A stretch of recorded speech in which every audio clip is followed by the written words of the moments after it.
تبارك الذي نزل الفرقان على عبده ليكون للعالمين نذيرا. عندك شخص تتمنى له الهداية، تبغى يكون معاك في طريق الخير.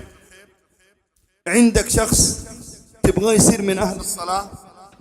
عندك إنسانة عزيزة على قلبك تبغى لها طريق الهداية والاستقامة. ذكرهم بشيء واحد، الله، لا تتعب معهم، ذكرهم بشيء واحد بس، ذكرهم بالقرآن. فذكر بالقرآن من يخاف وعيد، فذكر بالقرآن من يخاف وعيد. يا إخواني، كنت في المسجد النبوي جالس على سارية من سواري المسجد، جلست أقرأ كلام الله عز وجل بيني وبين نفسي. أحسست برجل جانبي تركي الجنسية لا يجيد اللغة العربية. حسيت أن هذا التركي يريد أن يسمع مني القرآن.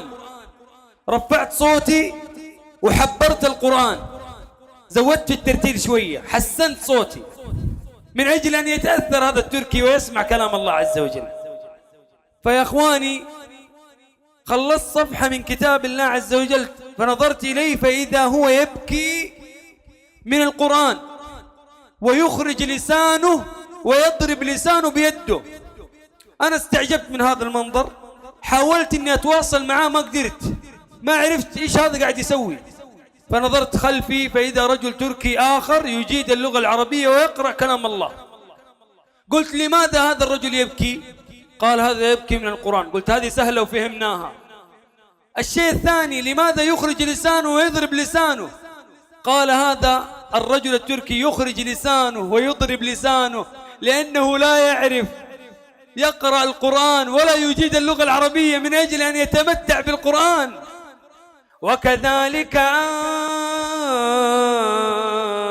أنزلناه قرآنا عربيا، وكذلك أنزلناه قرآنا عربيا لتنذر أم القرى ومن حولها وتنذر يوم الجمع لا ريب فيه،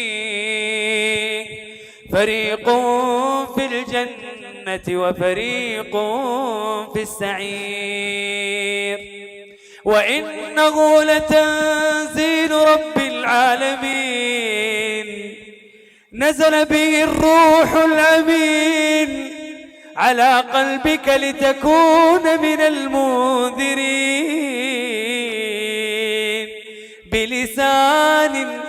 بلسان عربي مبين. وكذلك أنزلناه قرآنا عربيا وصرفنا فيه من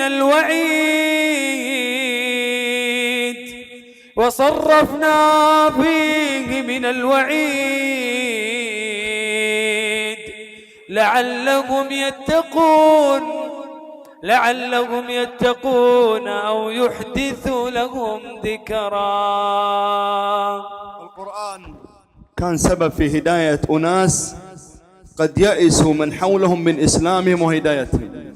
الله عز وجل يقول: طه ما أنزلنا عليك القرآن لتشقى إلا تذكرة لمن يخشى. تبارك الذي نزل الفرقان على عبده ليكون للعالمين نذيرا.